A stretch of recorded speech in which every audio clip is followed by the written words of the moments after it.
Good evening, everyone. So last time we were discussing the ideologies and approaches for international relations. We have started to discuss what are the important ideologies first. And within that, we have first discovered the concept of what have we discussed? Class current. Okay. Liberalism देखा ना? Liberalism के बाद में फिर liberalism evolve कैसे हुआ इसको हमने समझा. पहले बैकग्राउंड देखा हमने पूरा स्टार्ट से. एंशिएंट टाइम्स के अंदर हमको किस टाइप का कम्युनिज्म दिखता है? Primitive communism. ठीक है, जहां पर में कोई सेंस ऑफ ओनरशिप नहीं है, कोई कंसेप्ट ऑफ ओनरशिप नहीं थी. ठीक है, इस वजह से क्लास नहीं था, और क्लास नहीं था क्योंकि there was no need for any state. This was the primitive state of the society. Slowly suddenly things start to change. ठीक है, as human society evolves, it starts to cooperate on a much bigger scale, and in this process of cooperation there emerges the idea of ownership. Society settle down, agricultural practices start, and along with that there are also wars that are being fought. And during these wars, people are, in a way, exchanging ownership over land, over slaves, over resources. Okay, so we now have certain people who have some ownership. Therefore, it leads to emergence of class, and therefore, to protect that ownership, you need an institution called as state. This is how state emerges. Then, as we go ahead, in medieval times, we see transformation of this structure into a new one, which is called as feudal system. What happens in feudal system? I told you feudalism is the chief characteristic of medieval times. Okay, what is the essence of feudalism?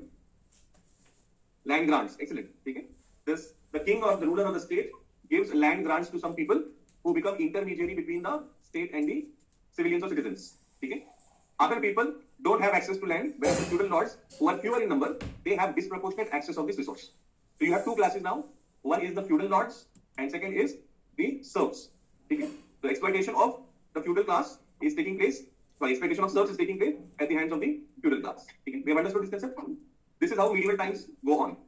This starts to change when Europe goes into the Atlantic Ocean looking for alternate sea route to India and accidentally discovers many new places, leading to colonialism, leading to long distance trade, and through this long distance trade emerges a new category of people, जिनको हम कहते हैं merchant capitalists. They are not from the feudal class. Please remember, they are a different breed of people. Breed in the sense that feudal lords को कुछ करने की जरूरत नहीं थी. They were happy on their estates. They had everything that they desired for. और feudal economy जो है वो non monetized economy होती है. हमने देखा था.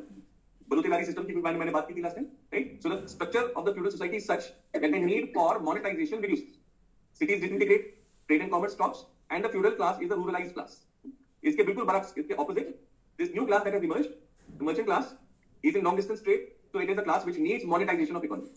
Cities start to re-emerge, trade networks start to develop, and slowly, steadily, this is going to become the elite class now. It will replace the feudal class ultimately. This replacement is further enabled by science and technological developments, which ultimately culminate into industrial revolution. Feudal class is not keen for industrial revolution because it does not have the capital. It is the merchant class who have that capital. They भांडवल त्यांच्याकडे आहे.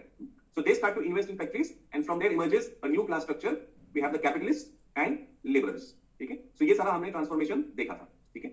और ये सारे context के अंदर में we discussed what are the ideas of Karl Marx. ठीक है? Very quickly, very briefly, Karl Marx studied the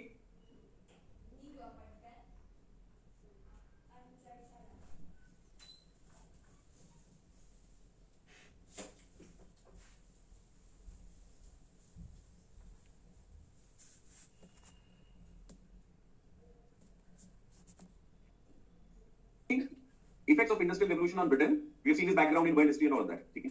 And he says that this particular system, that is capitalist system, is the evil. If you want to stop exploitation, then this system has to be removed. But to remove this, I have to give a thorough analysis of this system. Okay? So what does he do? He says, let us look at history from the perspective of economy. Why does he want us to look at it from economy? Because Karl Marx's central thought क्या है? It is economy that drives everything. Economic motivations is सबसे important. When you see it from economic perspective, you see across the world, the most important fact remains that of class division and class conflict. Okay? Karl Marx, through this analysis, he proves that across the world, till that point of time, the same story is repeating, that is of class domination.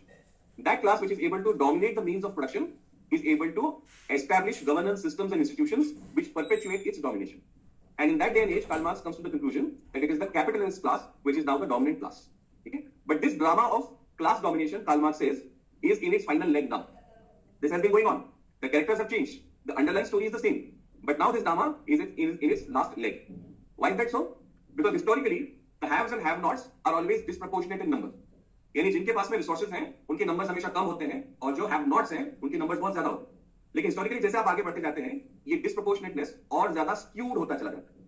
यानी modern times में the number of haves, that is capitalist, is much more smaller, microscopic, whereas the have nots is much more massive. Consequently, it is only a matter of time before the laborers are made to understand this historical analysis that they will rise up against this system, and ultimately capitalism will end, leading to emergence of communism, dictatorship of proletariat. I think up to this point we have seen last time. All there with me? Yes, no, can't say. Okay. Okay, we have discussed this. Now, if capitalism is not the right kind of arrangement, then what alternative is Karl Marx suggesting to us? Yes, sir. About? Why is Marx? Why is he studied in isolation? Not see. कैसे था कि Karl Marx and Friedrich Engels, they both are very close friends, and in that academic endeavor, both of them are there together. His book of Das Kapital, okay, towards the fag end of his life, it is published, and Friedrich Engels has made a pioneering contribution towards that. And a lot of his unpublished stuff was published posthumously because of Friedrich Engels, and that is why his role becomes very crucial, because he's a man who has, lived that academic exercise with Marx. He outlives him, publishes stuff, so he is the source for understanding what exactly Karl Marx thought, and that is why he's very significant in understanding Marx's thought, basically. I hope that answers your question. So what does Karl Marx want instead of capitalism? His idea is that let us go back to the way human society basically started or emerged, the core principle. And what was the essence of that core principle? It was no private ownership. It is ownership that creates class. Ownership होती है तो haves and have nots आता है. किसी के पास में iPhone है, किसी के पास नहीं है. Class division हो गया ना क्लास में आपकी. Based on what? Based on what somebody possesses. So that possession is the essence. So if we kill that essence of possession itself, then automatically the question of class will not emerge. And therefore Karl Marx suggests as an alternative to the existing capitalist system the concept or idea of communism, where there will be no concept of private ownership. Got this idea? This will lead to a first and foremost classless society. Okay? And ultimately, as human society will evolve in this direction, ठीक है, जब ये classless society haves और have nots का division खत्म हो जाएगा तो फिर उसके बाद ऑटोमेटिकली स्टेट भी रिडंडेंट हो जाएगा. स्टेट की जरूरत क्यों पड़ती है? वो हैव्स को प्रोटेक्ट करने के लिए पड़ती है. क्यों? क्योंकि जो हैव नॉट्स हैं वो नेचुरली ईर्ष्या से हैव्स की तरफ देखते हैं, वो अंदर से ग्रज रखते हैं that we don't have it whereas this person has it. So इसी से फिर बहुत सारे different types of social conflicts emerge होती. अब वो ना हो इसलिए the concept of state becomes very important. If you see, I think Hobbes, जहां से हम लोग लिबरलिज्म का थॉट शुरू होता है, ये कहते हैं, ठीक है. सो हॉब्स क्या कहता है? Right to property, because that is the most important right. ठीक है. So that is that essence of liberal capitalist system, the right to property. और कार्ल मार्क्स उसी पर आघात करना चाहता है. ठीक है. ओनरशिप ही ना हो, ओनरशिप ही नहीं तो क्लास नहीं, क्लास नहीं तो फिर हमको स्टेट की जरूरत नहीं रहेगी. But Karl Marx understands that this is not going to happen overnight. ठीक है. It is a process that will evolve. Society will become fully classless and ultimately we reach that state where there will be no need for state. Immediately वो नहीं होगा. Till we reach there, we will still require state, because to implement this idea in initial times, where there is no ownership, but still you have to do the redistribution that is required in the economy. People have to be given what they need based on their requirement, right? People have to contribute based on their capacity. तो ये सब कौन ensure करेगा? So initial times में state का role है Marxism में, communism में. Ultimately it will lead to a stateless society. इस समझ आ रहा है आप लोगों को difference? Everybody? Okay. So फिर कैसे चलेगा आगे सिस्टम? अगर स्टेट नहीं होगा तो स्टेट अगर नहीं होगा तो उसके आगे there will be local communes which will actually govern the way of life. ये लोकल इंस्टीट्यूशंस होगी जो लोकल लेवल के ऊपर में सारी ही एक्टिविटीज को रेगुलेट करेगी. एक लार्जर मैक्रोस्कोपिक स्टेट की जरूरत नहीं होगी. These communes can live in perfect harmony with each other is what Karl Marx says. State की जैसे इंस्टीट्यूशन की हमको जरूरत नहीं रहेगी. ठीक है. I hope you got it thus far. Okay. Now let us understand what is Karl Marx का surplus value theory and why is it so central and why is it also a bit problematic. इसको हम समझ रहे हैं. अब यहां पर मैंने स्क्रीन पर आपको सारी ही फैक्टर्स ऑफ प्रोडक्शन मेंशन किए. जब भी कोई चीज प्रोड्यूस होती है तो उसके अंदर में there are different inputs and all of these inputs are rewarded something in exchange. तब जाकर के प्रोडक्शन होता है. ठीक है. जैसे हमने एक फैक्ट्री डाली है, फैक्ट्री के लिए हमको क्या चाहिए? लैंड चाहिए. ठीक है. और लैंड जमीन से मुबदला क्या है? Rent basically. ठीक है. आपने एक फैक्ट्री डाली है, वो स्ट्रक्चर आपने खड़ा किया, किसी और से आपने उसको रेंट पर लिया है, तो आपको उसका रेंट देना पड़ेगा. ठीक है. That is the return that the land gets. Okay, I'll go slow over here so that you're able to relate with the idea of where value is getting created. Second is capital. Okay, आपने कुछ capital raise किया है market से, वो वापस आपको लौटाना होता है along with interest. जैसे land आप use कर रहे हैं, right? उस period के अंदर में that land is not dedicated to anything else. It is exclusively for your purpose. So उसके return में आप देते हैं rent. वैसे ही आपने किसी से पैसा उधार लिया है, तो उसका पैसा आप इस्तेमाल कर रहे हैं, उतने पीरियड के लिए वो पैसा आप यूज कर रहे हैं, तो उस यूजेज के बदले में आप जो रिटर्न देते हैं that is called as interest. समझ आपको? सो लैंड को क्या मिलता है? रेंट मिलता है, capital gets interest in return. Then there are workers, श्रमजीवी। What do they own? They own their labour, they provide their labour for the production enterprise, and for this they are provided in return wages. ठीक है? All of the work that is carried out in the factory is done on some machines. Now these machines are generally speaking bought upfront. तो उन machines की कीमत जो है वो अदा कर दी जाती है। ठीक है? Yes, you can say some exceptional cases will be there where they will be rented, but ultimately there is a financial return given against that machine. It will be mostly cost. या some cases के अंदर there will be rent given for those machines. But every factor of production is getting something in return. Did you get this point? Okay? अब ये सारी चीजें use करके हम factory में क्या कैरी आउट करते हैं? We carry out production of goods. अब ये जो प्रोडक्शन ऑफ गुड्स है, इसकी कॉस्ट अगर हम फाइंड करना चाहें तो कैसे फाइंड कर सकते हैं? Interest plus rent plus wages plus this cost. When we add up all of this and we divide by the number of units that are going to be produced, we get cost of production of 1 unit. Everybody with me this one? Simple. So land को क्या मिला? Rent. Capital को machines and workers wages. We add up these things together, we get cost of production. Now, after producing the goods, naturally they are going to be sold in the market and they will be sold marked higher than the cost of production. Why? Because man is a economically rational animal. यहाँ पर मैं कोई समाज सेवा करने के लिए तो आया नहीं है। Profit motive is very important in capitalism. So the cost price पे ऊपर मार्कअप करके सेलिंग प्राइस उसकी मार्केट में होगी।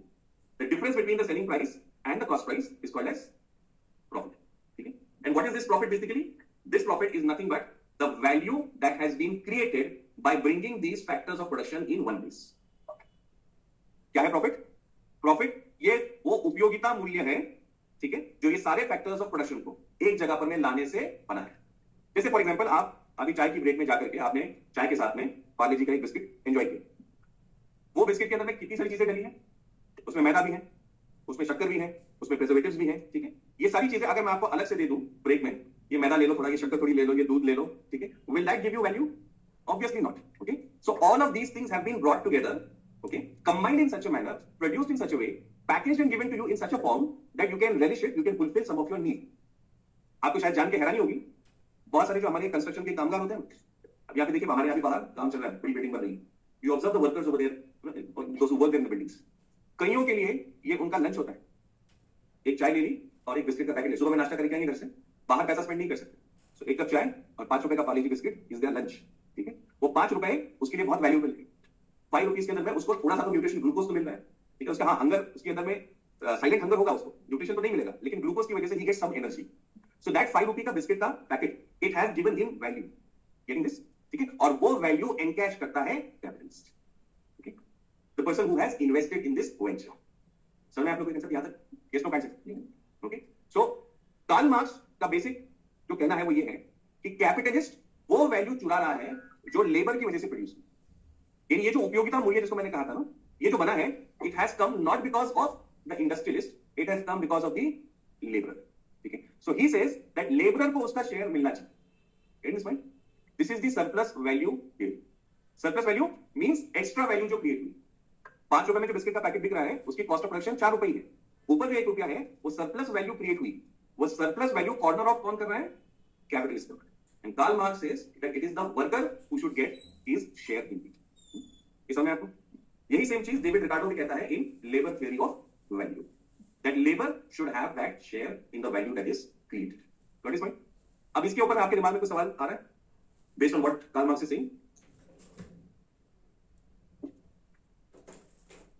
समझ में पाया ना मैंने क्या कहा? ये सरप्लस वैल्यू क्रिएट हुआ जो कि कैपिटलिस्ट ले जाता है, ठीक है? कार्ल मार्क्स का क्रिटिसिज्म वहां है। कार्ल मार्क्स इंडस्ट्री के विरोध में नहीं, please understand this, he is against the way this system is geared. So can you point out some objection to Karl Marx's thought? कितना कैसे बनना चाहिए? What I'm saying is, can we have some criticism on this thought? Yes. Labour को wages मिल ही रहा है, ठीक है, आपने सही कहा, लेकिन इसको थोड़ा सा और दूसरे साइड से डिफाइन करना होगा। Yes, I mean she is largely there, but you said उसका corollary उन्होंने बताया है। बेसिकली क्या है कि एंटरप्राइज जिसको हम कहते हैं, capitalist has taken that risk of installing that factory, buying the raw material, taking up that loan, employing the workers, and then producing that value. दूध, शक्कर, मैदा, सारी चीजें प्रिजर्वेटिव्स मिला करके सब करने का रिस्क किसने उठाया है? कैपिटलिज्म। सो कैपिटलिस्ट सिस्टम क्या कहता है कि प्रॉफिट जो है वो रिटर्न है for that enterprise, and enterprise comes with a big risk. Okay, so वो रिस्क का रिवॉर्ड है प्रॉफिट। ये आपका लिबरलिज्म यानी उसी का डेरिवेटिव कैपिटलिज्म कहता है। यहां तक बात समझ? Can you understand the different approaches? ठीक है, now when this is asked to Karl Marx कि भैया ठीक है, तुम कहते हो कि ये सरप्लस वैल्यू लेबर को मिलना चाहिए, तो फिर कैपिटलिस्ट को क्या मिलेगा? What will he get in return? So his idea is that instead of having unlimited scope or potential for profit, there is obscene amount of profit in products based on the market systems. Okay? So what Karl Marx's idea is that there should be a fixed proportion of profit that should be allowed and everything excess must be distributed amongst workers. अब क्या हो रहा है? हमने cap किया labour को और profit unlimited रखा है कैपिटलिस्ट के लिए। ठीक है, कार्ल मार्क्स इसका रिवर्स कर रहा है। कार्ल मार्क्स कह रहा है कि हाँ, जो एंटरप्राइज कर रहा है उसका वो चीज कैप होना चाहिए एंड इंस्टेड जो भी एक्सेस वैल्यू क्रिएट हुई वो लेबर का अधिकार होना चाहिए। Got the difference now? Yes no guys? ठीक है, so this is how the two systems differ with each other. Got this idea now everyone? तो चलिए आगे बढ़ते हैं। चलो, now we will try to understand what Karl Marx prophesize. एक तो हो गया कार्ल मार्क्स का पीछे का एनालिसिस, हमने समझा हिस्टोरिकल। फिर कार्ल मार्क्स कैपिटलिज्म के बारे में, इंडस्ट्रियल रेवोल्यूशन के बारे में क्या कहता है, we understood that. And then comes what is Karl Marx's prophecy. वो फ्यूचर के बारे में क्या प्रेडिक्ट करता है? ठीक है, what does he say? Karl Marx is writing all of his ideas, I told you, in London, which is Britain is the god of industrial revolution, we know that. And therefore he prophesied that once the workers become aware about this exploitative system, then in Britain they will rise up and they'll bring about a revolution over here. But did that happen? No. So Karl Marx's prophecy did not fulfill in that sense. Revolution हुआ लेकिन England में नहीं हुआ। वो कहाँ हुआ? वो Russia के अंदर में हुआ। तो ऐसा क्यों होता है? Why does it happen? Why does it so happen that the revolution does not take place in Britain? It takes place elsewhere. We have to understand this, and here Lenin will come in. Marks के आगे जो next बड़ा thinker है, revolutionary भी है, वो Lenin है। ठीक है, सो लेनिन किस तरीके से मार्क्स के आइडिया को थोड़ा सा ट्विस्ट करेगा, इसको हमको समझना है। Revolution will take place because workers will become aware about the exploitation that they are going through. ये कार्ल मार्क्स कहते हैं। मतलब जब मेरा ये एनालिसिस जो है, हम लोग उसका प्रबोधन करेंगे, हम वर्कर्स को ये समझाएंगे कि तुम्हारे को कैसा चूना लग रहा है, तो ऑटोमेटिकली वो राइज होंगे। ठीक है, और वो क्रांति कर बैठेंगे। लेकिन प्रैक्टिकली मार्क्स के थॉट का वैसा असर ब्रिटेन में नहीं हुआ। क्यों नहीं हुआ? क्योंकि लिबरल जो सिस्टम था ब्रिटेन का, उसके अंदर में सेफ्टी वाल्व्स बने हुए। Please understand this. लिबरलिज्म में you know that freedom of speech is very important, and that is why Karl Marx had that freedom entitlement to speech so candidly. जिस country में रह रहा है, जहां उसको आश्रय मिला है, कहां से आया बंदा? जर्मनी से आया है। ठीक है, और वो ब्रिटेन में उसको आश्रय मिला है, वहां पे जेल में होता वो नहीं, और यहां बैठ के लिख रहा है कि तुम्हारे यहाँ के वर्कर्स तुम्हारी बैंड बजाने वाला। ब्रिटेन में लिख रहा है। ठीक है, ये ब्रिटेन का लिबरल नेचर था कि वो उसको अलाउ करता है कि एकेडमिकली तुझे जो बात सही लगी है तो लिख, और उसकी लिखी हुई बात का एकेडमिक रिगर मानते हुए ब्रिटेन जो है वो अपने कैपिटलिस्ट सिस्टम को ट्वीक करता है, modify. Okay, they bring in a series of laws to regulate the condition of workers. तो जो कार्ल मार्क्स ने कहा था कि वर्कर्स रेवोल्यूशन करेंगे क्योंकि इनके पास में खोने को कुछ है ही नहीं, तो ब्रिटेन की सरकार ने बोला तो इनको खोने को कुछ दे दो, तो ये लोग रेवोल्यूशन नहीं करेंगे। तो हफ्ते की छुट्टी मिली, वेजेस सिक्योर हो गए, बोनस हो गया, संडे का वो हो गया, एज रिस्ट्रिक्शंस आ गई, फैक्ट्री में सेफ्टी सिस्टम्स आ गए। क्या हुआ? Now worker has something to lose. So Karl Marx की प्रोफेसी ब्रिटेन के सर्कमस्टेंसेस में फिट नहीं बैठ पाई इस वजह से, because of the flexibility that Britain had. This is the importance of freedom of speech guys. आई बात समझ? अगर हमारे जैसे लोग होते ब्रिटेन उस वक्त में, तो क्या कहते हैं? ये जहां है पहले इसको वापस भेज दो। ठीक है, हमारे यहाँ पर रह करके हमको ही क्रिटिसाइज करते हैं। We are very thin skinned people, we can't take criticism, especially from somebody who is from outside. Britain के अंदर में वो जिगर था, so they could avert that crisis which was impending. What is idea? याद है समझ में? So first prophecy of Marx इस तरीके से फिट नहीं हुआ, ब्रिटेन में रेवोल्यूशन नहीं हुआ। Second prophecy of Marx was that workers will automatically by themselves, carry out or execute this revolution. अब जब रशिया में रेवोल्यूशन हुआ, we know that it was carried out by the Bolshevik party. ठीक है? It was not ordinary workers as such. There was an organized political entity, that is the Bolshevik party, which carried out this revolution. So Marx believed कि capitalism की वजह से workers सब एक जगह आ गए हैं, एक शहर में आ गए हैं, फैक्ट्रीज में आ गए हैं. It is easy to politically educate them and make them revolt against the system. But practically this prophecy failed because it was Bolshevik initiative which led to this revolution. And here comes Lenin. Lenin understands this, that workers by themselves will not be able to carry out the revolution. We need a political agency for that, and therefore his party, gets into this business of changing the system in Russian Empire. Did you get this idea? So two things I told you, where Marx's prophecy did not fulfill and something else happened instead. You are there with me? Okay, अब यहां पर आता है Lenin का आगे का thought. First, his emphasis on creation of communist party. Russia में तो उसने करके ही बताया, and at the same time he wants to do this across the world. Okay, what Karl Marx says is right, but it will not happen by itself. We need a political agent for that, and that agent will be the Communist Party in that country. And therefore, you see, after Russian Revolution, communist parties are founded worldwide. We don't have to go far. Take our own country as an example. 1921, 17 में revolution है। 21 में पहला प्रयास communist party Bharat में बनाने का, वो fail हुआ। 1925 CPI was created. ठीक है, take the example of China, Mao and all those people, कब बनी थी इनकी पार्टी? 1921, ठीक है। रिसेंटली जो है last year 100 year centenary celebrate किया उन्होंने सीसीपी, चाइनीज कम्युनिस्ट पार्टी का, 100 साल पूरे हो गए। कब बना है? 21 में। And I told you, if you remember that discussion, Lenin used to send his agents, Russian agents across the world, specially in colonial territories, to organise communist parties over there. So do you understand now what is the contribution of Lenin over here? Why is he so important?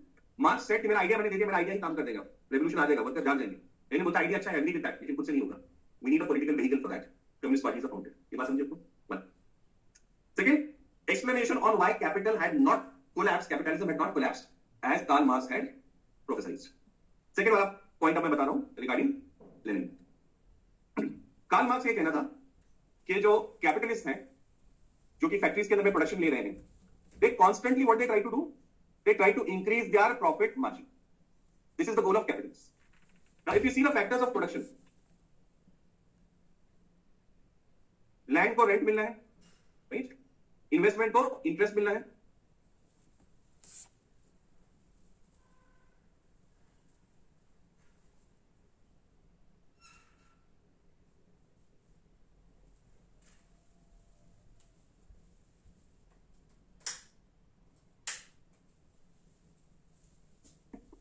Machine को cost मिलना है और worker को wages मिलना है।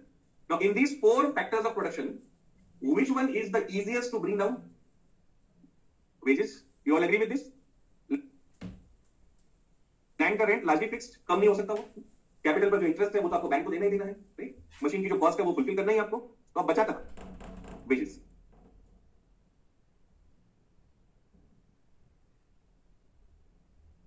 सो capitalist हमेशा क्या कोशिश करेगा कि वेजेस को सप्रेस किया जाए।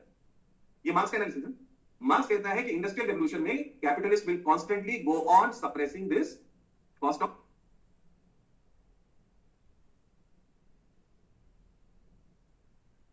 wages, and in the process lead to ultimate destruction of capital.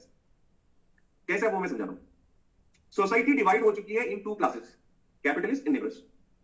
Capitalist कर रहे हैं प्रोडक्शन, ठीक है। अब ये जो प्रोडक्शन हो रहा है, जैसे मान लो मैनचेस्टर से कपड़ा निकल रहा है, तो वो सारा कपड़ा क्या फैक्ट्री ओनर पहन के बैठने वाला है? हैज टू बी सोल्ड ना। Sold to home? To home? Obviously to working classes.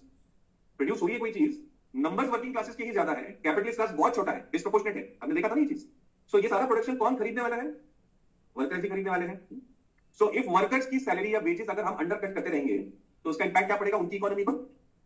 Their purchasing power ultimately is going to get reduced, and when they don't have purchasing power, then they will not be able to buy the stuff produced in the factories. Okay, so this will lead to ultimate suicide of capitalism, is what Karl Marx believes.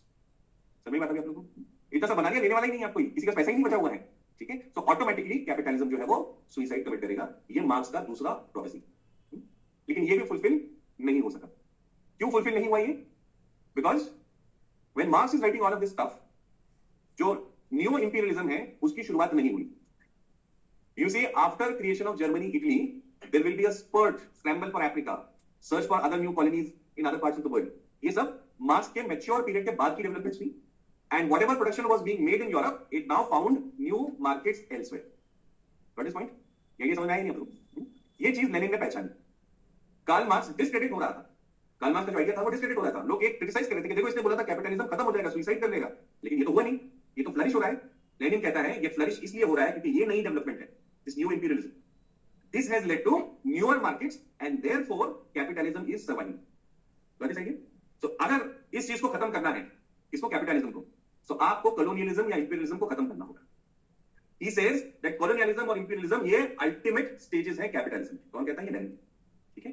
इनका जब defeat हो जाएगा, colonialism imperialism का जब defeat होगा, तो automatically capitalism का भी वो पराजय होगा, उसका भी वो डिफीट होगा। So these are the three things that Lenin added to the thought of Karl Marx. Did you get this point, the evolutionary thought? Yes, no, guys? Okay. So can somebody, this one, can somebody just briefly summarize what we discussed in context of Lenin? कौन सी तीन चीजों के ऊपर हमने बात की?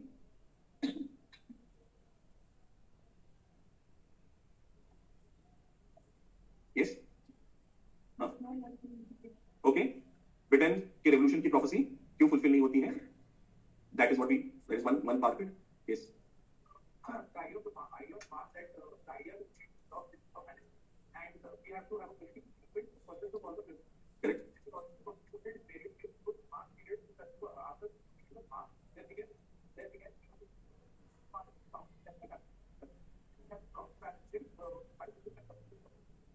Okay. Did you all get this idea this one? समझ में आया evolution? आगे. Now, yes.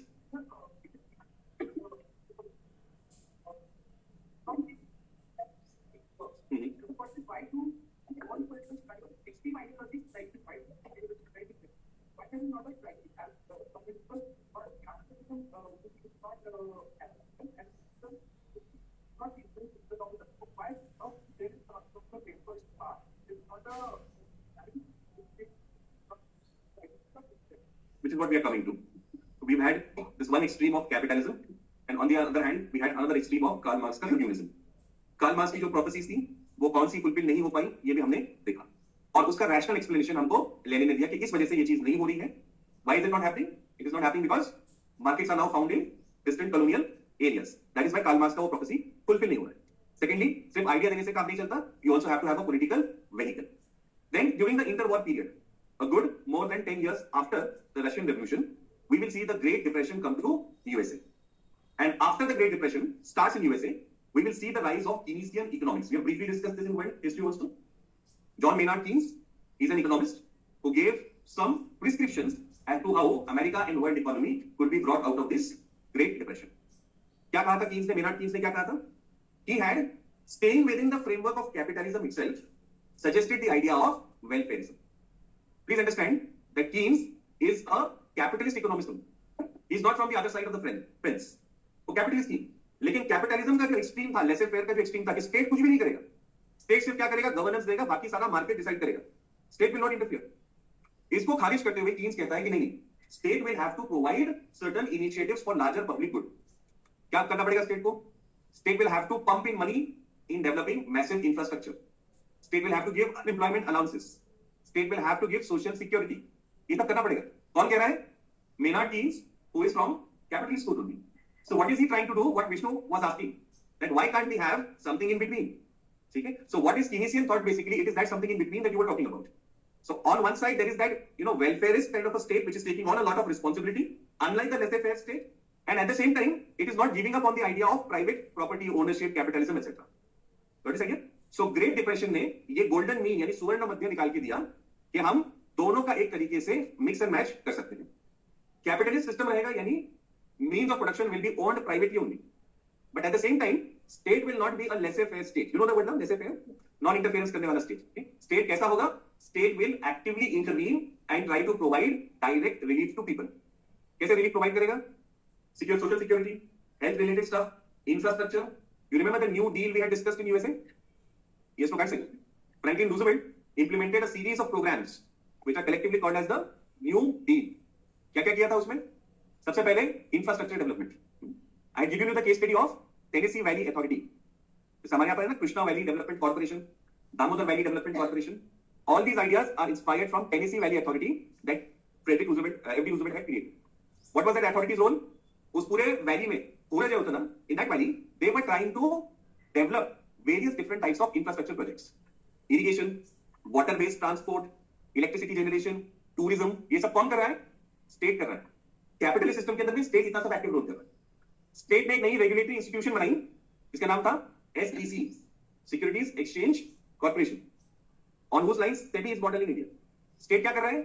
Strongly regulate कर रहा है capital markets को.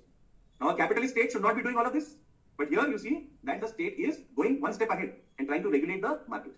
So what Keynes does is, 19वीं शताब्दी का ये जो डिबेट था, 19th century का जो डिबेट था, कैपिटलिस्ट सिस्टम और उसके एक्सप्लॉइटेटिव नेचर, उसके एक्सट्रीम्स, और उसके सामने कम्युनिस्ट मॉडल, इन दोनों के बीच का कुछ रास्ता निकालने का काम जो है वो कीनीसियन इकोनॉमिक्स ने किया हुआ है। समझ में आ गया? वो कंसेप्ट के लेवल पे आप समझ रहे हैं ना? दो नदियां चल रही है, समझ लीजिए, दो रिवलेट्स चल रही है, और हिस्ट्री में ऐसे ही आइडियाज के रिवलेट्स चलते हैं, और इन दोनों में से जो है वो सिंथेसिस निकल करके आता है। So Keynesian economics is that synthesis between capitalist and socialist systems on the other side. All between this one. And we see that America, which was in doldrums during the Great Depression, in a span of 10 years, 1939 आते USA emerges as a major economy of the world. World war 2 से पहले USA एक बड़ा super power बनकर के emerge होता है, ठीक है? Why and how did that happen? It happened because of this model, that is Keynesian model of economics, and therefore this model then became a standard that many other countries try to replicate.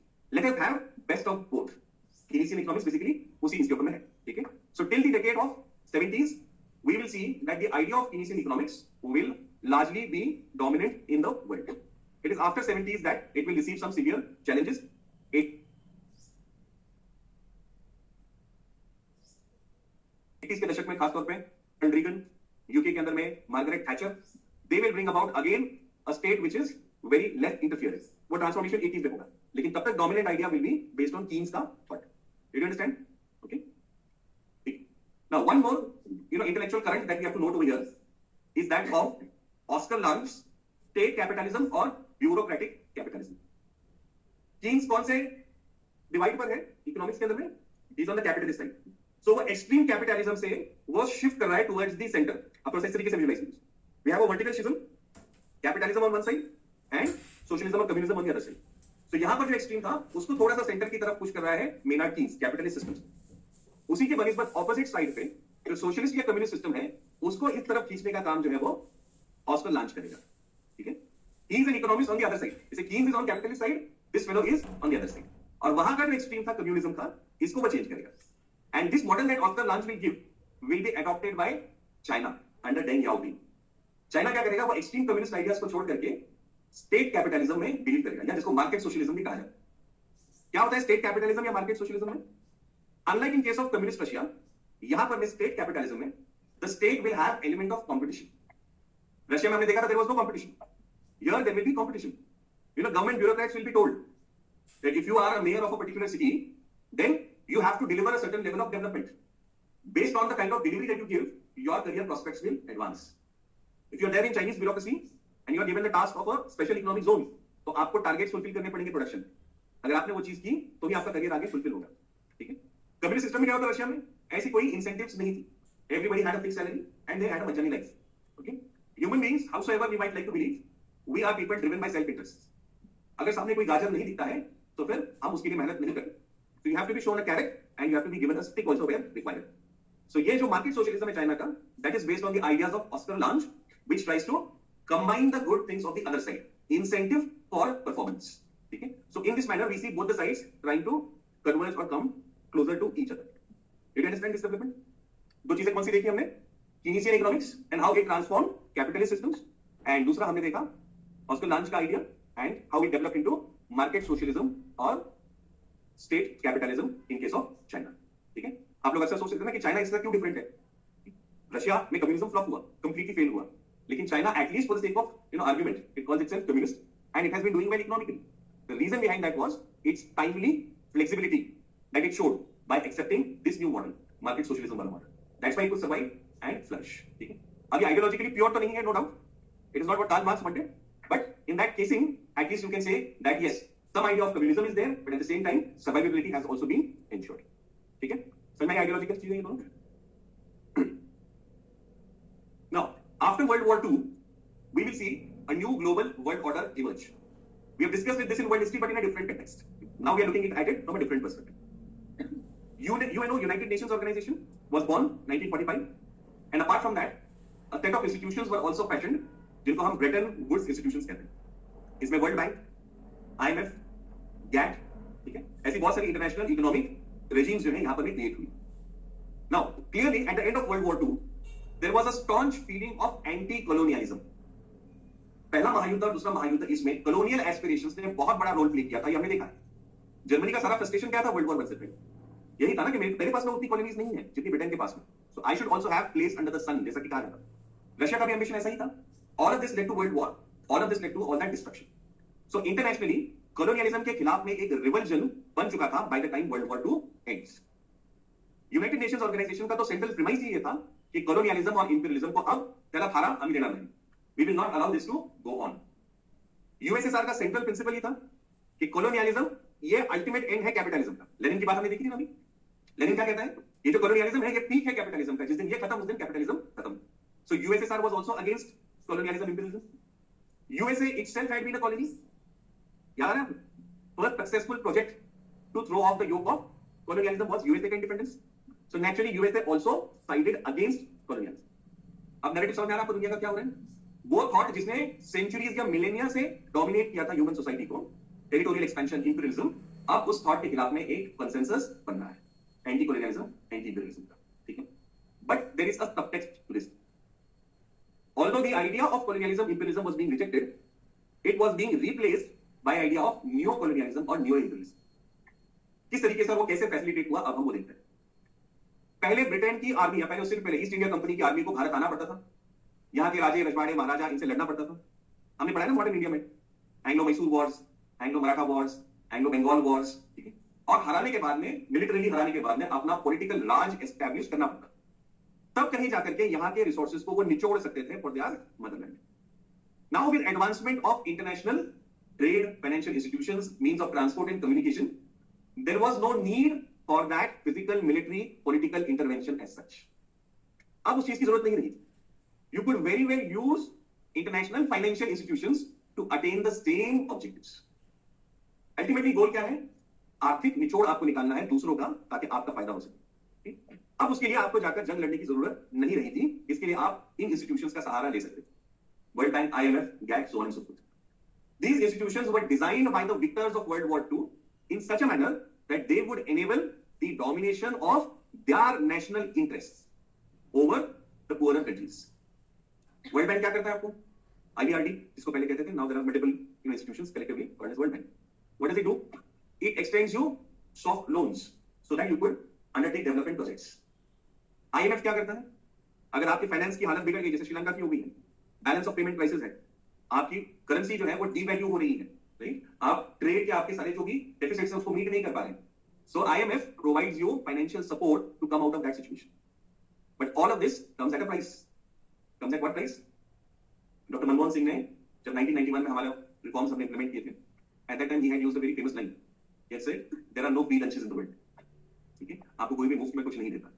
You have to concede certain things to get what you want. And when these countries conceded it, what were they conceding?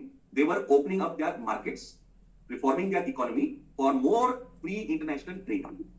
This enabled international institutions, multinational corporations to set up their base in the developing countries and through that route economically exploit them.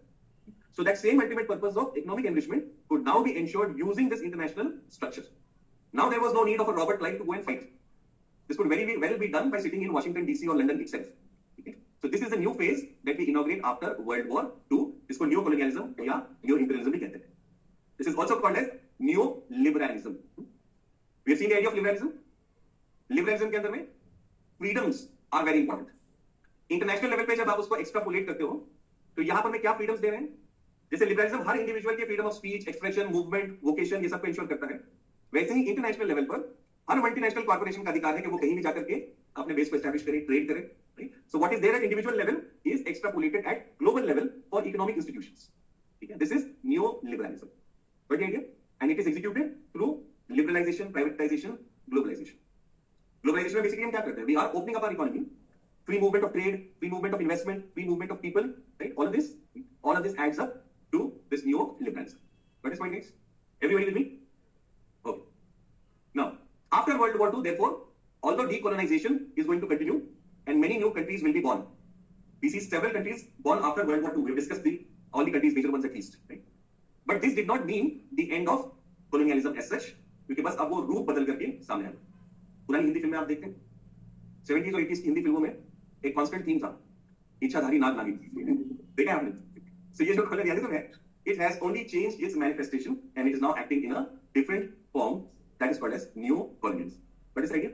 Is no concept? Okay. So this was discussion up to World War II का end और उसके बाद की immediate developments. Very quickly, although we have discussed fascism in world history, but but once again, since it's an important ideology, we'll take a note of it and then we'll go ahead. What is fascism? Anyways, do you all guys remember the idea of fascism? Interwar period में हमने discuss किया इसको history में.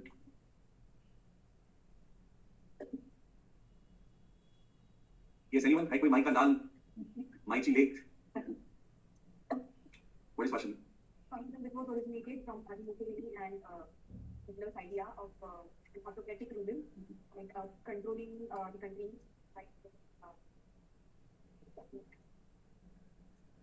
Okay. और तो आपको पता है, but सिर्फ express. Some years? Yes. हाँ जी आप ये पुरानी स्टडी थी पीछे देख.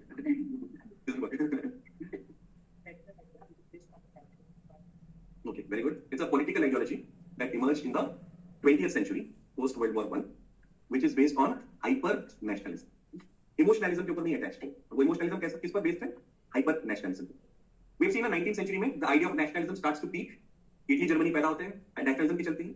उसके बाद में हम aggressive या militant nationalism देखते हैं. Mutation पहला mutation, ठीक है. उसके बाद दूसरा mutation है ये fascism nazism. ठीक है. The thought of nationalism has undergone changes. ठीक है. So ये भी क्या करता है? ये nationalism को use करता है. और nationalism कैसा? Which harks upon a golden past. प्राचीन काल में हम जो है वो बहुत बड़े तुरम खान थे, 30 मार खान थे, ठीक है. वो बीच में थोड़ी गड़बड़ हो गई जिस वजह से we are here, down and out. What do we need to do? We need to take inspiration from that glorious past, mend some of our stuff, and we will be back there at the same level of greatness. So the Romans tried to invoke, Italians, they tried to invoke the great grandeur of ancient Rome, ठीक है, कि हम उस महान Roman साम्राज्य के वंशज हैं, and we are the ones who deserve to rule the world.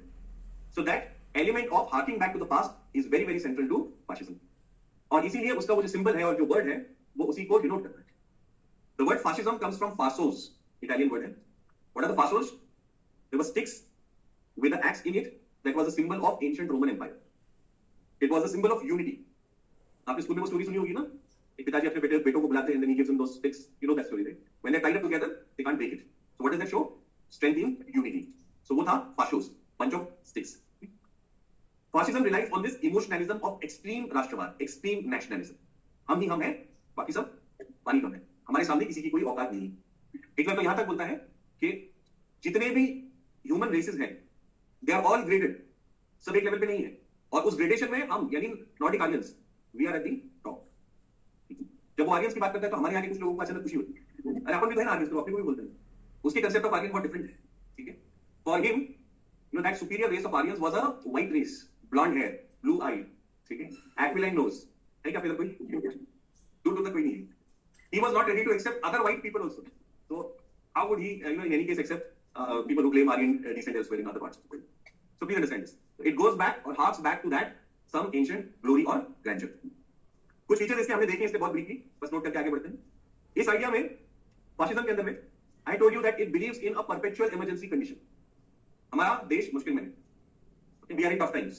And tough times require a tough leader. 56 inch. और ये strong leader के पीछे हम सबको यूनाइट होना है. Unquestioning, complete and absolute surrender to our great leader. उसके हिसाब से हमको सारी चीजें करनी है. Stress on discipline. Discipline कैसे बनाया पता है आपको ये word? The word discipline comes from disciple of principles. Disciple of principles. तत्वांशी एक निष्ठा है. That is discipline. और कौन से तत्व है यहाँ पर मैं आपके basically commitment to that state and your supreme leader. That is the central principle of fascism. State is most important. And that is why I told you, if you remember, fascism is also called as, no, what is fascism called? It is a totalitarian regime, but what is it called often? What is it called? What is it called? We have discussed this in the classic word history. State से related point. Statism. Fascism is often called as statism. Why? Because of that disproportionate emphasis on state. Militarism. Now, if you have to, exalt your state, then you have to have national power. And national power is based on, in that day and age, more on your military strength. Okay? So, fascist state always exerts in itself to increase its military strength. Because that is the yardstick. वो measure है आपकी greatness का. मेरे last section में मैंने आपको बताया था जब हम आईआर की कुछ चीजें बेसिक डिस्कस कर रहे थे. After world war 2 economy has become important to measure your national power. World war 2 से पहले it was not part of your hard power. Hard power में सिर्फ मिलिट्री होता. आज इकोनॉमी उतना ही इंपॉर्टेंट है. ये वर्ल्ड वॉर 2 से पहले वाली आइडियोलॉजी है. Therefore, militarism is very important. Italy और जर्मनी दोनों में भी you will see drafting was used. Boys of military age, boys and girls of military age, they had to serve in the armed forces for certain tenure. Fascism does not have a very coherent kind of a philosophy. जैसे हमने Karl Marx का thought देखा ना, liberalism का हमने idea देखा, तो अब आप समझ सकते हैं कि हाँ ये सारी चीजें होंगी तो मतलब स्टेट जो है वो लिबरल है, ये चीजें होगी तो हम कह सकते हैं स्टेट जो है वो कम्युनिस्ट है. तो त्याला काहीतरी आकार आहे. Fascism ideologically speaking is not rigid like that. Okay, उसके अंदर में बस कुछ प्रिंसिपल्स हैं जो हम डिस्कस कर रहे हैं. क्या प्रिंसिपल्स हैं? हमारा नेशन जो है सबसे ग्रेट है, हमारा लीडर सबसे महान है, उसका उदात्तीकरण, उसका एक्सॉल्टेशन ही हमारा गोल है. क्यों करना है? क्योंकि हमको कोई पुराना ग्लोरी जो है उसको वापस अचीव करना है. कैसे अचीव करेंगे? अपनी ताकत बना करके, नेशनल पावर, मिलिट्री पावर, ये सारी चीजें हो गया. लेकिन डिफाइंड प्रोग्राम क्या है फाशिज्म का? वैसा हमको नहीं दिखता. लिबरलिज्म में दिखता है ना, कैपिटलिस्ट इकोनॉमी, लिबरल डेमोक्रेसी, ये टाइप होगा. कम्युनिज्म में दिखता है स्टेट ओनरशिप है, ठीक है, बहुत सारी चीजें हमने डिस्कस की. वैसा कार्यक्रम is not there in fascism. Therefore, it is considered as politically opportunistic kind of an ideology, which can shift its shape depending on the situation. Okay, it will conform to its goals. क्या करना है ये उनको पता है, ठीक है, लेकिन कैसे करना है इसके related they can shift according to situation. Therefore, it is opportunistic. It believes in complete power of the state. जैसे आप लोग बता रहे थे totalitarian, authoritarian. So there is no role for opposition. Opposition is weakened. It's a police state. Therefore, you can't criticize the government. You can't criticize the in-government. अगर आपने कर दिया तो क्या होगा? आपके ऊपर में केसेस लगेंगे, आपको जेल जाना पड़ेगा. The process itself will be made as a punishment. Judiciary में आपको बेल मिलने तक ही कई महीने साल लग जाएंगे और आपकी केस ट्रायल चलने तक डिकेड्स चले जाएंगे. तो the process itself becomes a punishment in fascism. Yes, हाँ मुझे लगा कोई पूछेगा नहीं, हम ऐसा नहीं कह सकते. देखिए, कुछ in some places we see some characteristics जो कि आपको ऐसा लगेगा कि ओवरलैप कर रहे हैं. लेकिन पहले तो ये पॉलिटिकली इंटरेक्ट भी है. एग्जाम के कंटेक्स्ट में तो आप बिल्कुल ये नहीं कर सकते हैं, बट अगर आप एक एकेडमिक एक्सरसाइज के तौर पे भी देखेंगे, so it does not completely fall under that. So please note this, ठीक है. अ फ्यू थिंग्स अथॉरिटेरियनिज्म और ये कुछ चीजें जो है वो हमको दिखती हैं, लेकिन ऐसे एपिसोड्स जो है वो आते रहते हैं. तो उसका एक पूरा कंसोलिडेटेड नेचर वैसा है, ऐसा बिल्कुल नहीं कह सकते. A few features here and there will be reflected. जैसे इमरजेंसी में भी कुछ चीजें हमको उस टाइप की दिखी, when the state was very powerful, no type of criticism was allowed, people were jailed for flimsy reasons, बहुत सारी चीजें हमने देखी. So we can't say so. Okay, propaganda is extensively used by the state to convey its ideas or indoctrinate people about them. Hitler का जो thought है Nazism का, that is basically fascism with some more unique characteristics. Difference क्या है दोनों में? है वो भी फाशिज्म नहीं, लेकिन क्योंकि उसके पास एडिशनल कुछ और चीजें हैं, इसलिए हम उसको डिफरेंशिएट करके उसको नाजिज्म अलग से ही हम रिकॉग्नाइज करते हैं. क्या एडिशनल चीजें हैं नाजिज्म के अंदर में? रेस, एंटी सेमाइटिज्म, ठीक है, what else? Eugenix, very good. Gender का भी कुछ बताया था मैंने आपको. Fascism proper is very patriarchal, very highly patriarchal.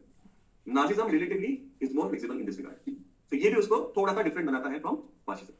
But essentially it is the same philosophy with its own unique characteristics. So this is one more ideology that emerged in this, evolutionary process over the last 2-3 centuries. अब next idea जो है हमको देखना है वो है why they do not consider Nazism as a great identity, like integrated with fascism. The core features are the same, ना? वो features same है. Ancient glory, हिटलर को क्या बनाया था? Third Reich, greater Germany, all German speaking areas together. उसका भी एक पास्ट का एम्फसिस है, strong state, no opposition, all control in hands of the supreme leader. Mussolini खुद को द ग्रेट लीडर बोलता है, ये द फ्यूरर कहता है. दोनों भी वर्ड्स जो है वो सेम है. So core ideas are the same with some unique characteristics on this side. That's why a different name, but coming from the same state. Good. Now let us see the next philosophy or the next ideology, which is feminism. What is feminism? Feminism is the advocacy of women's rights on the grounds of equality of sexes. Equality of sexes. Please note the word. Here we are not talking about gender. What are we saying? Equality of sexes. There is a nuance over here. Gender is a social construct, whereas your biological sex is a physical attribute. That is how God has created. Gender is a role, social role, defined based on your biological sex. Tell me what that means. Let's look and see. What is gender now? Gender is the social role that is defined based on your biological sex. Feminism कहता है कि ये जो different role define किया जा रहा है based on biological sex, this is something anti-female sex. This is something that the society has constructed. It is not necessarily true. It is based on some stereotyping about the other sex. जैसे for example, मर्द को दर्द नहीं होता. सुने dialogue आपने? अमिताभ बच्चन, टांगे वाला फिल्म. मर्द को दर्द नहीं होता. इस पे जाकिर खान ने उसके आगे एक लाइन जो है जोड़ी दी, आपको पता ही देखा कि नहीं पता, I would utter it, it's not the right kind of line to say over here, but he says you know आगे क्या कहते हैं, मर्द को दर्द नहीं होता लेकिन ठंडी बजती है। I mean with a lot of colourful language, I'm obviously you know using. So what is this? This is stereotyping. दोनों साइड की stereotyping हो रही है। तुम लड़के हो क्यों रो रहे हो, ठीक है, तुम लड़की हो यहाँ क्यों खड़ी हो, तुम लड़की हो ऐसे कपड़े क्यों पहनी हो, तुम लड़की होकर कितना जोर से हंस रही हो, व्हाट इज दिस? अब लड़का होगा वो उठा के हाथ लगा के हंस सकता है, लड़की होगी तो उससे बड़ा शर्मा के हंसना है, मतलब उसने हर चीज में ग्रेस ही दिखाना है, और लड़का होगा उसने कहीं कमजोरी नहीं बिल्कुल दिखानी, उसने हमेशा जो है वो स्ट्रेंथ दिखाना है, ठीक है। ये किस चीज पर बेस्ड है, ये वो सोशल कंस्ट्रक्ट के ऊपर based. This is how a biological sex of man, I mean person having that sex should behave, and this is how the female sex of a person should behave, ठीक है। these are all based on stereotypical ideas. हाँ, by choice, if a man is like that, wants to be like that, fair enough. If a lady wants to be strong, daban, fair enough. She wants to be soft, fair enough. But ये चीज society की तरफ से enforce होना, that is what is problematic. So feminism basically tries to fight for that equality amongst sexes. Got the point? Not amongst gender. Why? Because gender is a social construct. वो film देखी ना आप लोगों ने, दंगल, ठीक है, और दंगल फिल्म के अंदर आमिर खान का डायलॉग है ना, हमारी छोरी अभी मेडल लास्ट, ठीक है, why should boys have all the fun. ये जो सारी कैसी पहन होगी, ये जो सारी ये सूटी पहन की, सूटी की ऐड की ना, why should boys have all the fun. So what does that capture, what essence does that capture, that both the sexes must have equality in all senses, और यही फेमिनिज्म का एजेंडा है, basically to have that equality. So एक बार हम ये समझ लेते हैं सेक्स क्या है, बायोलॉजिकल, और इसके बेसिस पे हम डिफाइन करते हैं मेल और female. This is a biological attribute. Gender is a social construct. This is how we define men and women, male or female. We define men and women. Okay? This kind of a distinction is based on a patriarchal setup. ये gender based discrimination है. This is based on patriarchal setup. What is patriarchy? पुरुष सत्ताक, male dominated society. Pater means father, and archy means rule, शासन. So domination or rule of men is a system of patriarchy. Opposite of that is matriarchy. Mater means mother. इसी से देखिए कितने words बने, आपने सुना होगा alma mater, have you heard of that Latin phrase? क्या मतलब होता है उसका?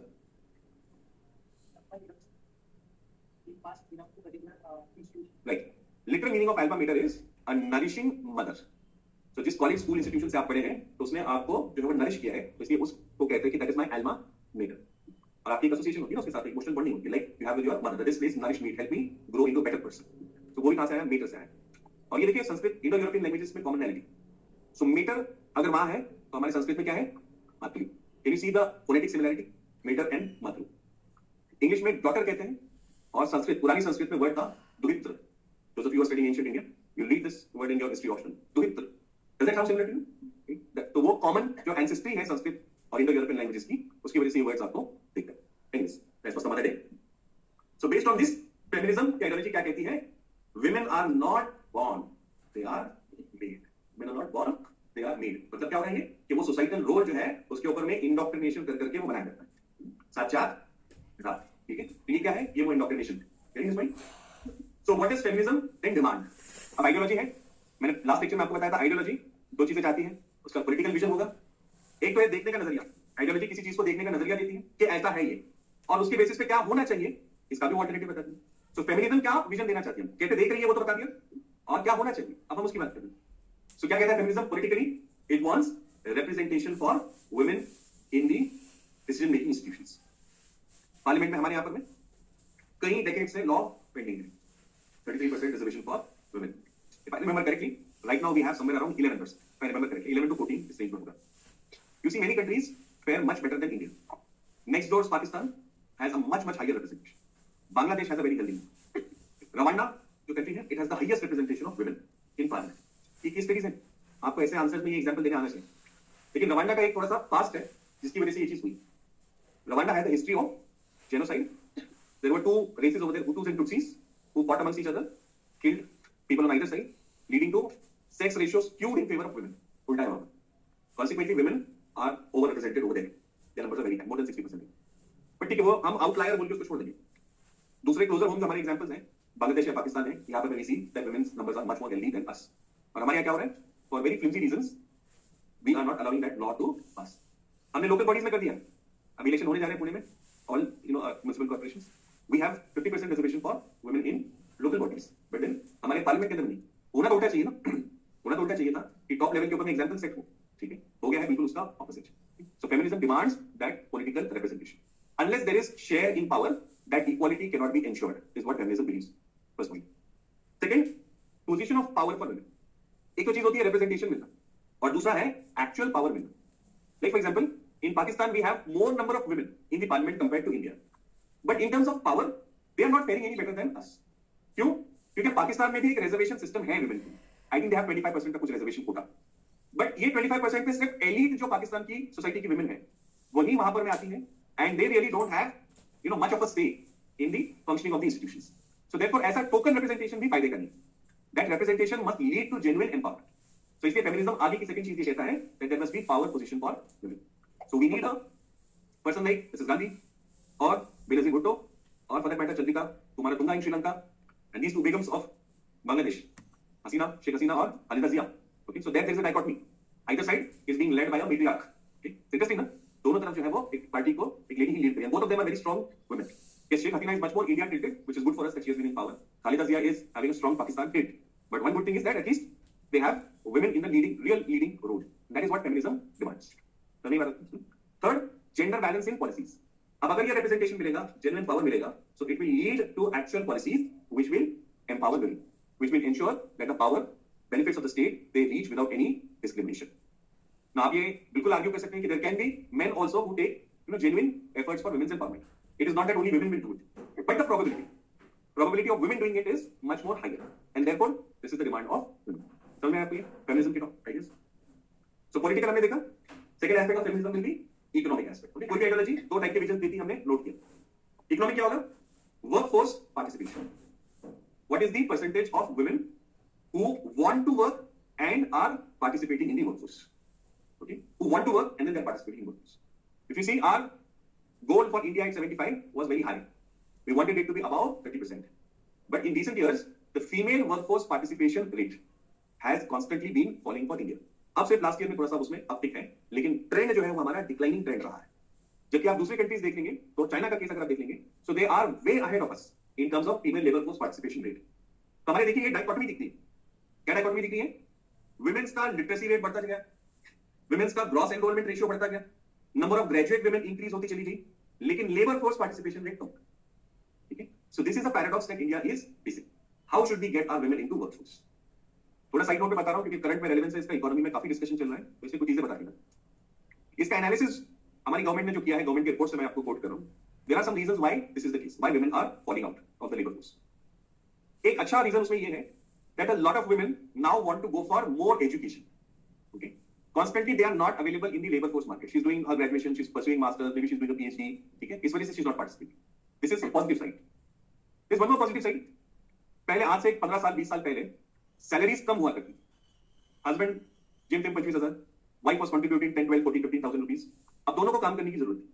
लेकिन लास्ट 15 इयर्स में जैसे इकोनॉमी ग्रो हुई है तो हस्बैंड की सैलरी बढ़ गई, तो वो 1.25 लाख पर पहुंचा, वो 1.5 लाख पर पहुंचा.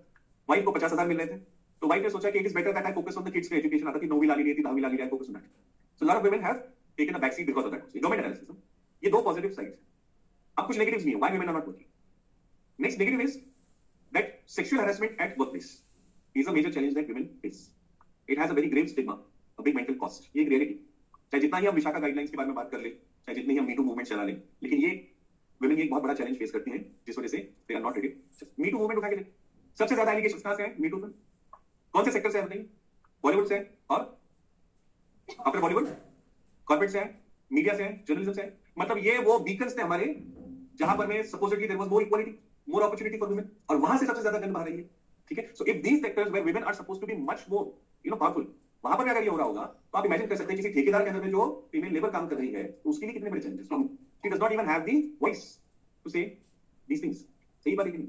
तो sexual harassment at workplace, this is another major challenge. Next major challenge, again government report India at 75 website. Next major challenge is traveling to workplace. हुआ क्या है, सिटीज बड़ी हो गई है, ट्रैफिक बढ़ चुका है, कंजेशन है. Traveling to workplace is time consuming and more than that it is expensive.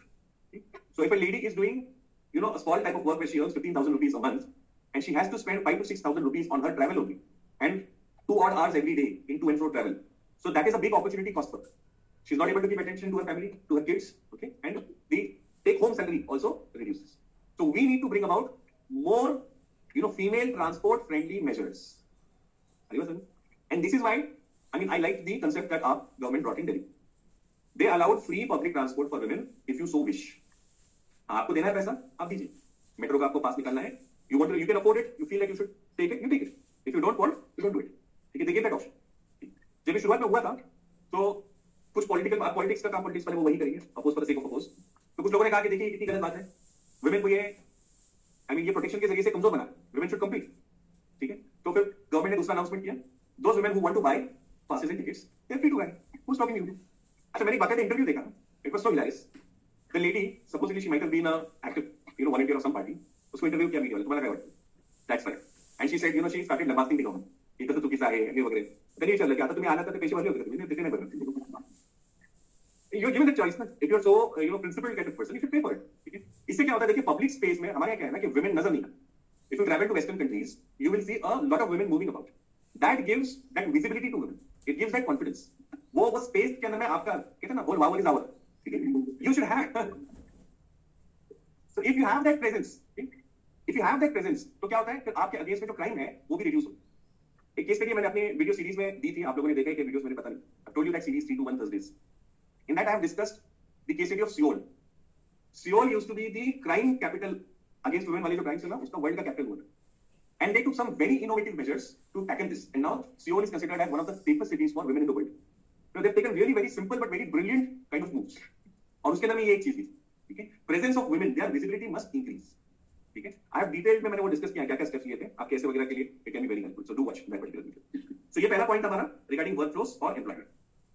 Second is getting equal wages and similar kind of treatment at job.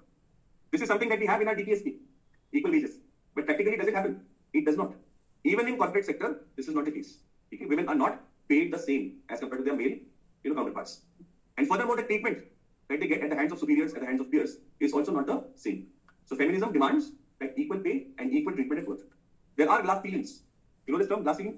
So technically देखने के लिए ऊपर की जो हायरार्कीज है वो विजिबल तो है, लेकिन एक इनविजिबल बैरियर भी है. Women cannot rise up. वो glass ceilings को क्रश करना आसान नहीं होता. So these need to be removed. Then the concept of ownership of property. Property की ओनरशिप, फैमिली का कोई घर है, कोई दुकान है, कोई और प्रॉपर्टी है, all of this ownership is truly empowering for women. It gives them a lot of say in the family. If she does not have any economic ownership, then her agency is weak. इस पर एक बहुत अच्छी case study है Maharashtra government. Maharashtra government ने एक scheme start की थी जिसका नाम है घर दोघांचे. घर दोघांचे means if you are buying a home in Maharashtra and if you are registering it in the name of husband and wife, then the government give you a discount in the registration, stamp duty registration fee. तो क्या कर रहे हैं यहाँ पर, encourage कर रहे हैं कि women have these needs. ये छोटे छोटे एग्जांपल्स होते हैं दोस्तों. ये कहां से लिया है मैंने ये एग्जांपल?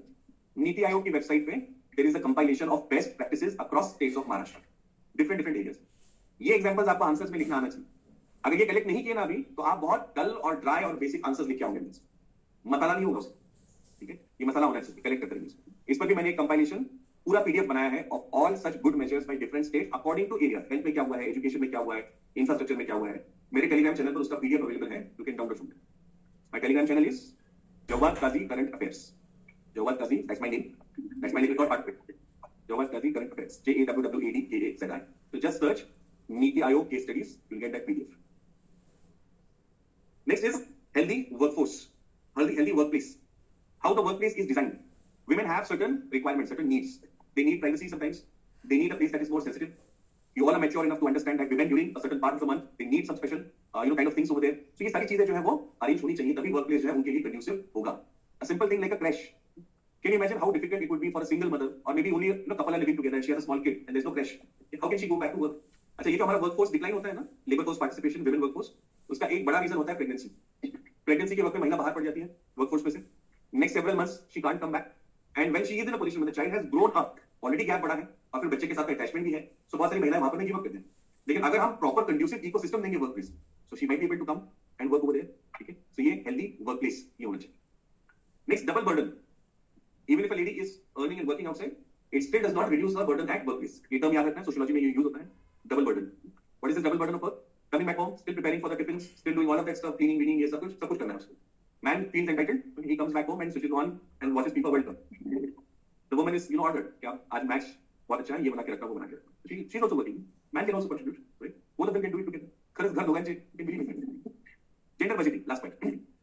Gender budgeting हमारे भारत में हमने बहुत सारे डिपार्टमेंट्स में इंट्रोड्यूस कर दिया है. A certain proportion of the budget allocated to a department has to be used for women. 30% ही होता है. कि बेनिफिशियरी जो है वो 30% हो या उसके जो बेनिफिट्स लेने वाले जो लोग हैं वो एटलीस्ट 30% वुमेन हो। इस तरीके से बजटिंग की जाती है। फेमिनिज्म दुनिया भर में इस चीज को लेकर के आगे भी रहता है। So we have understood what is feminism, we saw what is its political vision and what is its economic vision also. So we have discussed all the major ideologies. Now last part of this discussion is how these ideologies look at IR. विचारधारा है how this ideology will influence approach of international relations is what it means. Now just in case you are wondering कि sir ये सब ideologies हमको exam में पूछेगा क्या, तो नहीं पूछने वाला। लेकिन न्यूज़पेपर पढ़ते हुए उनको फेमिनिज्म आने वाला है, लिबरलिज्म आने वाला है, न्यू लिबरलिज्म आने वाला है, नाजिज्म, फाशिज्म, इसके डिस्कशंस आने वाले हैं। अगर ये बेसिक चीजें क्लियर नहीं होंगी तो आईआर समझ नहीं सकते। आईआर इज स्लाइटली टर्मिनोलॉजी और jargon heavy, so for that your base has to be clear. That is why all the effort. I could have directly started from global issues, terrorism क्या है, globalisation क्या है, या मैं case study शुरू कर देता India China relations, India Pakistan relations, okay. But आप जब न्यूज़पेपर पढ़ने जाते हैं तो आपको अपने बहुत दिक्कत आ सकती है। तो इसलिए कुछ बेस बिल्ड करके national power, national interest, diplomacy, ये सब चीजें डिस्कस करके हमने यहां तक हम पहुंचे। Now we have seen the ideologies, we will see their approaches towards IR. चलिए, सबसे पहली और सबसे डोमिनेंट जो अप्रोच है आईआर को देखने की वो कहलाती है रियलिस्ट अप्रोच, है जिसको हम रियलिज्म भी कहते हैं। रियलिस्ट सिंपल टर्म्स में अगर हम कहेंगे तो प्रैक्टिकल या pragmatic approach, okay. So what is there in this realist approach, कैसे ये इंटरनेशनल रिलेशंस को देखता है। रियलिस्ट अप्रोच के अंदर में बेसिक यूनिट जो है वो है nation state. Realist approach of international relations keeps nation state as the basic unit. Nation state के बेसिस के ऊपर में हमारा आईआर जो है वो शेप होगा। Primacy is always given to what, only national interest. जिस चीज में हमारा नेशनल इंटरेस्ट है हम उस चीज को अचीव करेंगे, बाकी और कोई कंसिडरेशन हमारे लिए इंपॉर्टेंट नहीं। Best example of this is China. China just does not give a damn these days as to लोग क्या करेंगे, जग काय मानना, they are not concern. Philippines को बोल दिया ना, वो जब अवार्ड आया ट्राइब्यूनल का अनक्रॉस का, कि ना वो अवार्ड हमको मान्य है, ना वो ट्राइब्यूनल हमको मान्य है, ना वो लॉ हमको मान्य है। सो ये जो बेधड़क बना है चाइना का, that is that realist nature. My national interest is Paramount, बाकी सगळे गेले खड्ड्यात। This is realism. You can understand this? Most important concept in realism is power, national power. Realist state होता है वो कॉन्स्टेंटली स्ट्राइव करते रहता है अपनी नेशनल पावर को एनहांस करने। अब देखिए, अगर हमने नेशनल पावर पहले डिस्कस नहीं किया होता तो यहां पर मैं रियलिस्ट अप्रोच नहीं समझ। पावर क्या है? Ability to influence behaviour of others. वही चीज जब नेशन करता है तो दैट इज नेशनल पावर। किन किन चीजों से नेशनल पावर आता है हमने सब देखा है, political, economic, social, geographical, cultural, hard power, soft power, ठीक है, स्मार्ट पावर क्या होता है, ये सब हमने देखा। सो नेशंस, जो रियलिस्ट नेशंस होते हैं वो कॉन्स्टेंटली अपनी इस नेशनल पावर को एनहांस, इंक्रीज करने की कोशिश करते हैं। Power for them is not just a means, it is sometimes the end also. Power for the sake of power. एक तो वो है ना, पावर यूज करके हमको कुछ अचीव करना है, एक तो वो चीज है which is understandable. But for some countries power itself is the end. कुछ अचीव नहीं करना है, बस हमको हमारी शक्ति बनानी है। क्यों? क्योंकि जब आपके पास उतनी शक्ति होती है, उतना नेशनल पावर होता है, तो कोई फिर आपसे पंगे नहीं लेता। छोटे मोटे आसियान वाले जो कंट्रीज है, चाइना इनको कितना बुली कर रहा है, कितना बुली कर रहा है, कुछ नहीं कर सकते। क्यों नहीं कर सकते? National power of China, they can't take on China. China has outstripped in terms of national power all of the countries in its vicinity, ठीक है। इंडिया इज अ चैलेंज, लेकिन we have to accept that China has gone way ahead. Yes, it can not push us around, definitely we are not those countries who will give China a walk over. But अगर comparatively देखेंगे तो China is way more powerful today. और ये acceptance जो है वो nationalism के खिलाफ नहीं है, ये समझ लीजिए प्लीज। हम कहां रिलेटिवली स्टैंड करते हैं, ये एक्सेप्ट करना देशभक्ति है। चाइना का एक थिंकर गुजरा है जिसका नाम है Sun Tzu. Sun Tzu has written a book by the name the art of power, sorry the art of war. It's a small book, if you are interested you can read it in half an hours time if you interested. नहीं तो इसके बहुत सारे अच्छे videos भी YouTube पर है, you can quote that in essay. Sun Tzu लिखता है अपनी किताब में, first principle, if you know your enemy and you know yourself, you know your enemy and you know yourself, then you need not fear the result of 100 battles. क्या शब्द बोल रहा है Sanju? Know your enemy and know yourself. ये चीज UPSC में भी applicable. ऐसा नहीं कि यूपीएससी एनिमी आपका, इट्स अ चैलेंज। और वो चैलेंज पे आह्वानाचं स्वरूप कसं आहे हेच कळत नाही मुलांना। क्या एक्सपेक्ट करा यूपीएससी आपसे? So Sun Tzu says you must know these two things, and today when we stand with China we have to have an understanding of it. ये समझ में आप लोगों को? Next, what type of power does a realist state strive for? A realist state will always prioritize military power over other things. A realist state is not that concerned about soft power. It only believes in hard power. देखिए हम we are focusing on yoga, Ayurveda, ठीक है? We are focusing on Indian spirituality, Buddhism, our ancient wisdom. They are all what they are part of a soft power. China थोड़ा बहुत Confucius sector वगैरह करता है, लेकिन उसका एम्फोसिस वहां पर में नहीं है। चाइना का सारा एम्फोसिस कहां पर में है? उसका एम्फोसिस की हार्ड पावर है, military power. That is a realist state. You understand this? Yes, no, answer? Okay. Now, why does the realist state behave like this? ये अप्रोच क्यों रखा जाता है? The reason behind that is a realist state says कि international relations में there is anarchy. Okay? Nation state based है उसका। अब ये nation state interact करता है पूरी दुनिया के साथ में, और पूरी दुनिया में कोई organized government, कोई structure, institution नहीं है which can regulate this interaction. So this is completely an area of your own self help. ठीक है, मी माझ्यासाठी तू तुझ्यासाठी. Nobody is going to come and fight for you, fight your wars. America ने इतना Ukraine को बुला क्या किया अल्टीमेट? यूक्रेन को आपने दोनों अपने भोग लगे. You can't expect others to come and watch you. USA ने क्या की ये चीज? ठीक है. Before the war, USA kept on saying that NATO will intervene. ये होगा, वो होगा. Nobody. Real estate यही चीज कहता है. ठीक है. We will have to wash our dirty linen. Self help. So anarchy and consequently the need for self help. You understand this? Yes, no, I say. How will you be able to help yourself? The only way is that you must have national power. And using this national power, you will have to tilt the balance of power in your favor. All of these concepts we have discussed. समझ में बात नहीं आती क्यों हम discuss करते पहले ये सारी चीजें? रियल एस्टेट को क्या करना है?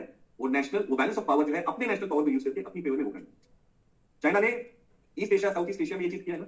जापान चैलेंज कर सकता है क्या चाइना को? नहीं कर सकता. साउथ कोरिया कर सकता है? नहीं कर सकता. आसियान कंट्रीज एक साथ मिलकर कर सकते हैं? नहीं कर सकते. अमेरिका भी जब आ रहा है, क्वाड बना रहा है, तो 10 साल होगा. ठीक है. India is very very practical चीज है. We are very wary even when we are part of Quad that we should not over antagonize China. We have to factor in its national power. Getting this? So this is a realist state. Realist state कहता है कि war inevitable है, लड़ना पड़ेगा. और जो चीज होने वाली है, तो बेहतर यह है कि तुम उसके लिए prepared रहो. Don't have that ostrich-like attitude. Ostrich attitude समझते हैं? ठीक है? Ostrich digs its head into the ground, hoping that nothing bad is going to happen. India का जो approach था before China war, I mean I'm a big Nehru, but Pandit Nehru failed to anticipate. Although he was told that China has designs and we are not prepared. Okay? और वो चीज हुई फिर ultimately. We had to suffer a shattering defeat. So it was like an ostrich-like attitude. The realist state says कि war होने वाला है, ये मान के तुमको आगे का सकता है. You have to be prepared for this eventually. This approach in international relation is called as realism or realist approach. समझ में आ गई आप लोग को? ठीक है? चल आगे बढ़ते हैं. इसका कॉन्ट्रास्ट ऑपोजिट साइड आइडियलिज्म, आदर्शवादी approach. Realist, idealist अलग दिख रहा है ना? ठीक है? और साइड ऑफ स्पेक्ट्रम. इसका assumption क्या है? Idealism is based on the assumption that human beings are essentially good and altruistic by nature. Okay?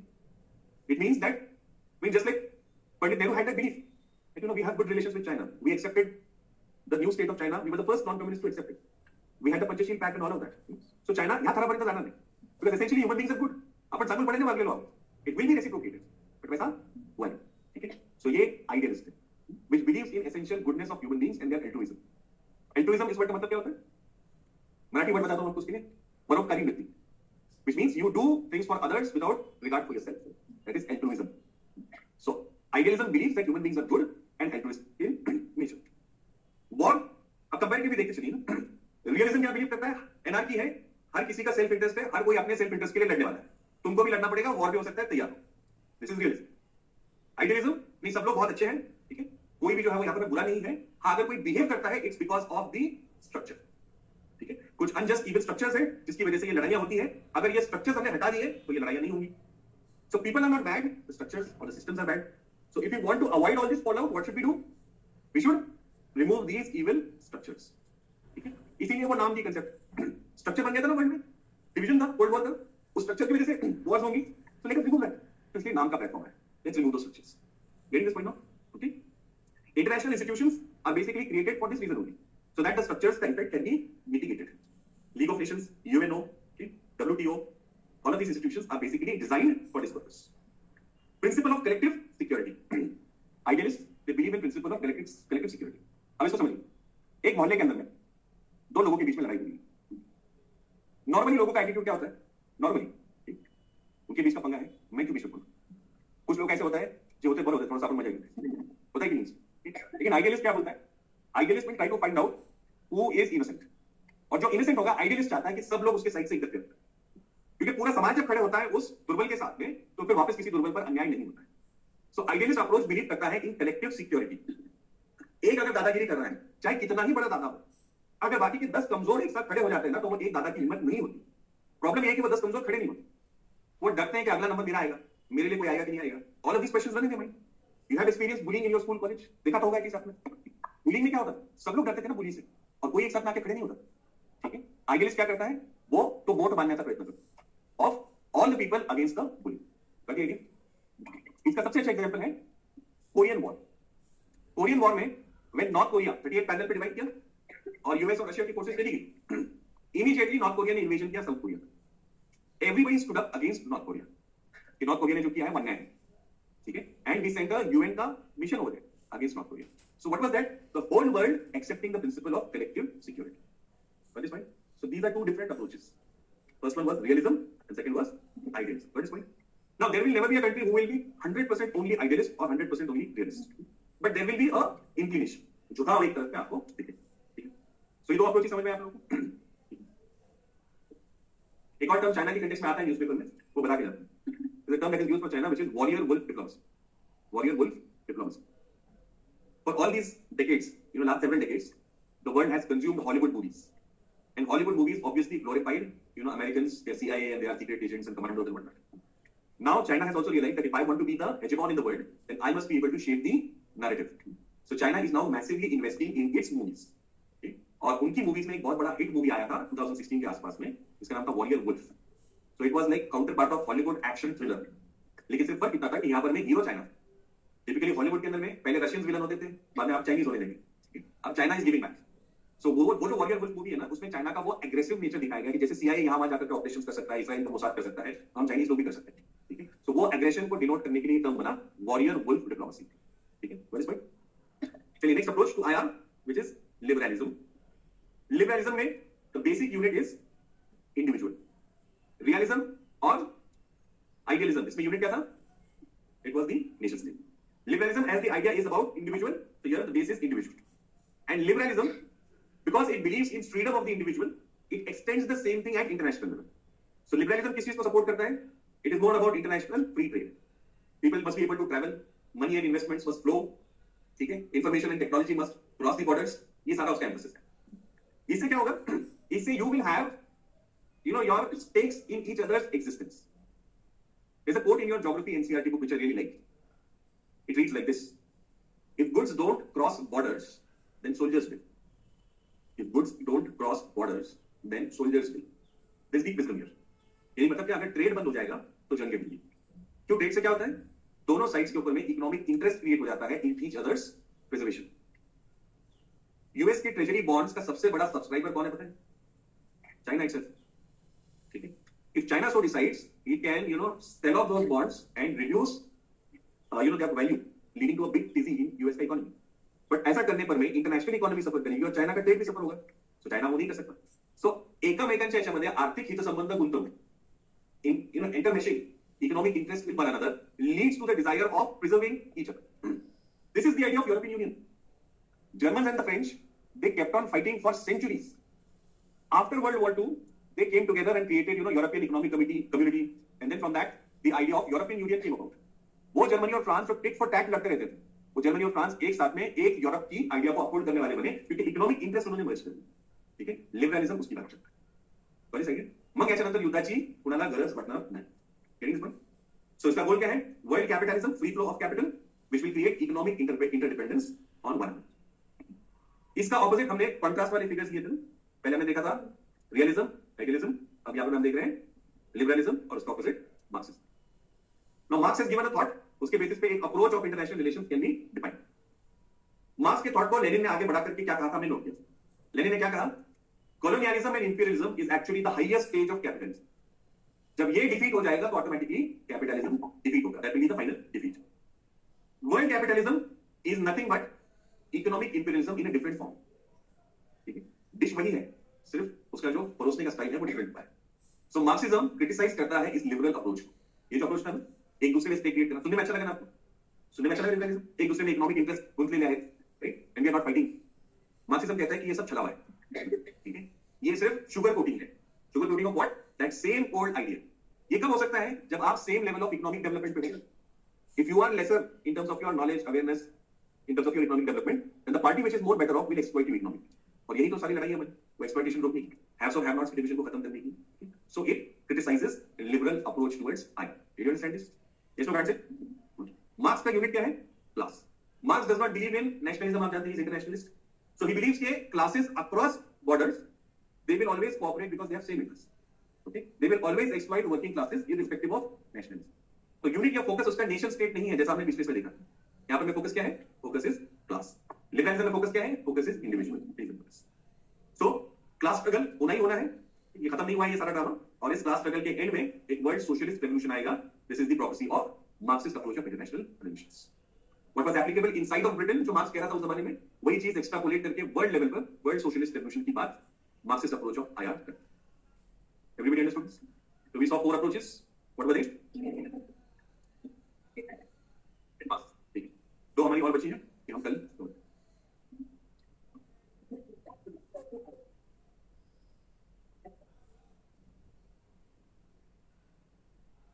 Yes, we will. Hello, sir. Am I audible? Yeah, go on. Sir, could you please repeat the statement given by Dr. Manmohan Singh? There are no pre-lunches. Lunches, right. And sir, can we say that US's diplomacy is highly unpredictable in nature? Yes, you can say that because that really comes down to the kind of vision the contemporary president has.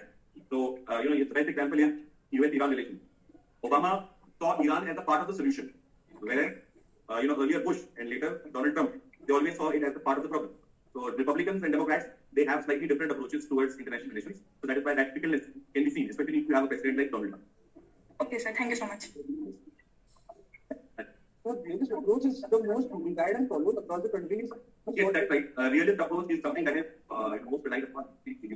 No permanent friend, no permanent NPC.